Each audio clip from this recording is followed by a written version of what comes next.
2, 1.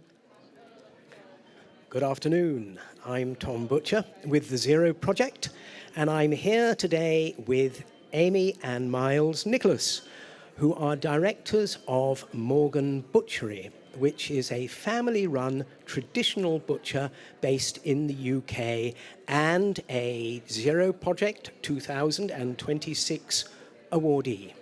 So I'm going to throw this over. Either of you, perhaps you could kick off by telling us not only a little bit about the genesis of your story, but also what inspired Morgan's Butchery to focus so strongly on accessibility and inclusion within what is the traditional retail environment.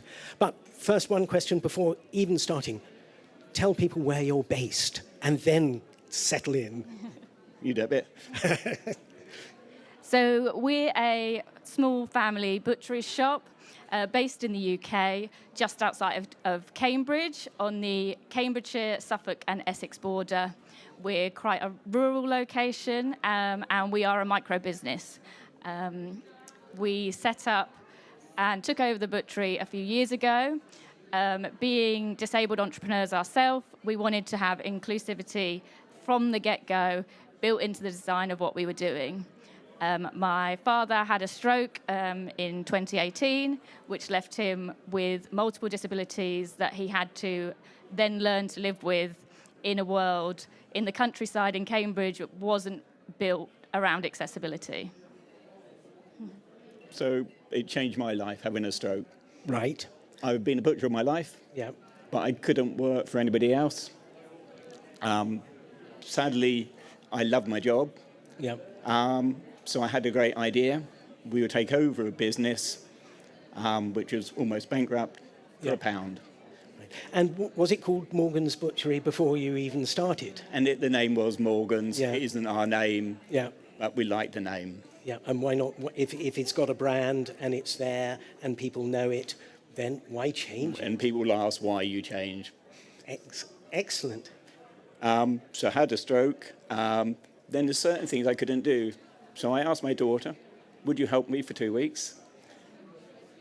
Just 2 weeks to get set up a butchery. Then I'll be all right. I didn't realise all the things you need to do in the background, having a business. From accounts to payments. I can do butchery, I can make sausages.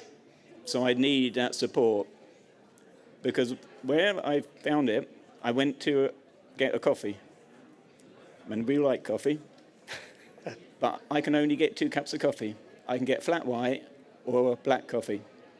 There are other coffees that you can get, but I can't get those. I don't know what they're called. The words disappeared. And when I go to buy a coffee, I'm embarrassed to ask for something, and the person behind the counter never makes me feel at ease. So the shop, what we set up, is to help other people, probably aren't used to buying meat, aren't asking questions, and I can flow and teach people about what we're doing and why we're doing it. And it's almost, I see it as a way that I can teach this wealth of knowledge that I've been given about meat. And I always say we should all eat less meat and we should eat better. And I've never asked you, how long have you owned the butchery? 6 years. Well, to be here after only 6 years, all I can say yet again is congratulations. It's just great. Do you mind if I ask you another question? No, please. So, looking at what you're doing, what would you say is the most innovative aspect of your project, and why do you believe it has been so impactful for disabled customers? And that's for either of you or both. So what we've been doing in the butchery when we took it over 6 years ago was to set it up with everyone in mind. Everything inclusive, whatever we could do would then, and from our experience, helps everyone. Yeah. The curb cut effect, that these little things that you do to help one person actually make life a lot easier for all of us and everyone. As we looked into different solutions that we could access, we then found there was a limited amount of support for retail. We looked at working with Deaf Umbrella to create a retail design training package. So as I had work placement packages, that didn't work in our setting. We wanted to train all of our staff to have deaf awareness, but over a counter for customers coming in. You can't assume the disability of anyone who comes into the shop, and treating everyone as equal kind of makes such a huge impact. We see the things we're doing as little changes, but actually the impact they've had on the community is huge. And we just wish that anyone else in a small business can see these small changes and actively implement them in their own setting. Yeah. Have you anything to add, Miles? No, that's spot on. What helps us helps the customer, and it's likewise. But I grew up in a world when customers came first, and we understand that looking after the individual is what we should do. And just looking at what you're doing, am I not right in believing that butcheries and butcher shops are disappearing? And sadly they are. Because the supermarkets come in and they have convenience to the right people at the right age. Because I know in the States where I live, you can go to the big, as you say, the supermarkets, and they've got their stuff, but local stores who actually know what they're doing. So it must be great for your customers to speak with people who understand both customers and what they're selling. And that brings me on to something about learning about customers. So what would you say have been the biggest challenges along the way, and what are your hopes for the future, not only of your retail business, but also retail in general? So the biggest challenges we faced initially were funding.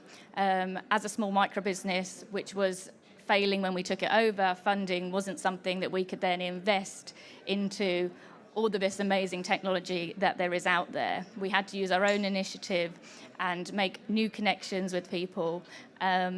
Looking at things we created ourselves, we made a PEX, which is a picture exchange communication system for people with intellectual disabilities, and we printed that off ourselves with paper and ink and a laminator.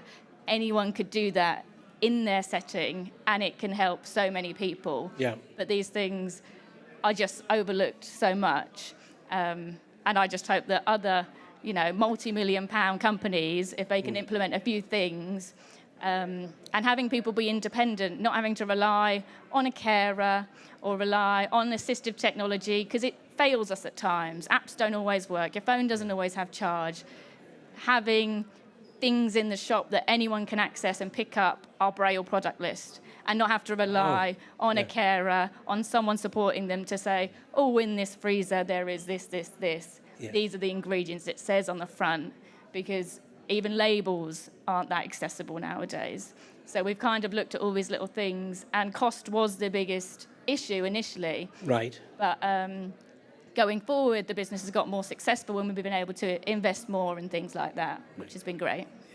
And thinking about the fact that both of you, your knowledge base, not only about butchery and meat to start with, but also customers, customer care, customer service. This is a huge corpus of knowledge that you are putting together.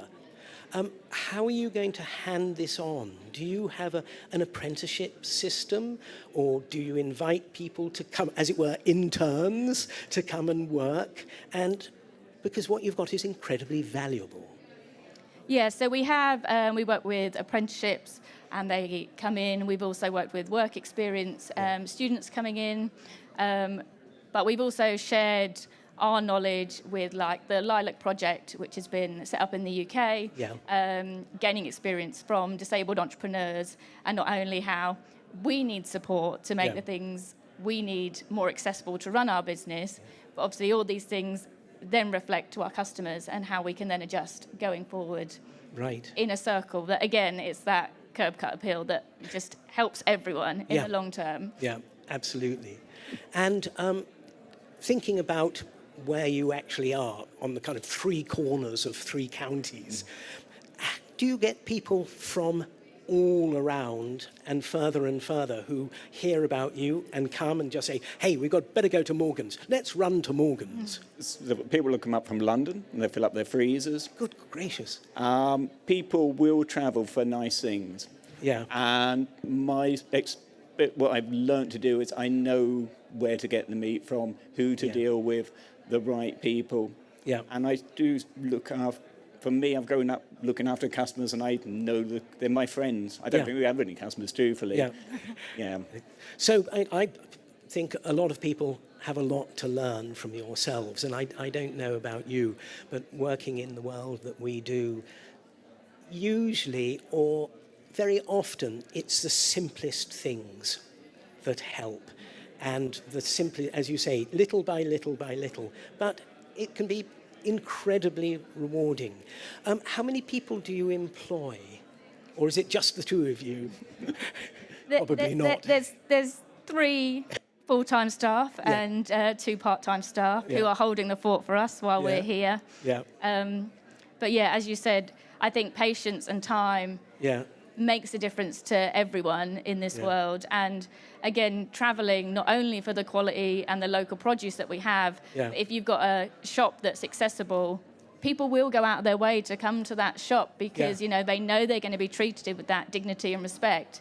Whereas they could go to another shop and be overlooked and you know have to go through a machine. It goes a long way, and if more people could take that on board in retail businesses, even small retail businesses like ours. If we can do it, then I think, you know, everyone else can make some changes. I think maybe they could, but you two are exceptional.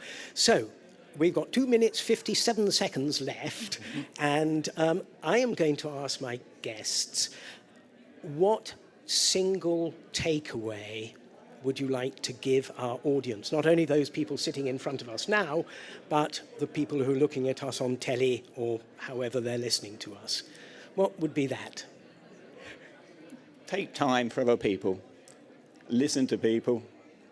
And I think the world that we live in, that we want to get home and watch TV, there are people that we could talk to and pass on our experiences. Yeah. Amy? Yeah, I would say the same. It's about taking that time. That personal, person-centered approach goes such a long way in retail, in social settings, in everyday life.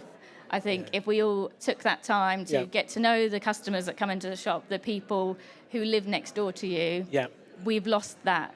And I think that makes such a huge difference to everyone. Well, congratulations. I've got 1 more minute, and I'm just going to ask, you both look terribly well, but you work in retail. What days do you take off? No days. No days, that's exactly what I thought. Anyway, Amy, Miles, congratulations not only on your award, but congratulations on what you're doing. Congratulations on how you're thinking about passing on the knowledge that you have so that people can share in your invaluable experience and what you're providing to everybody. Thank you so much. And it's goodbye from me at the Zero Project as we hit just about 15 minutes. Bye, everybody, and please tune in to the next one.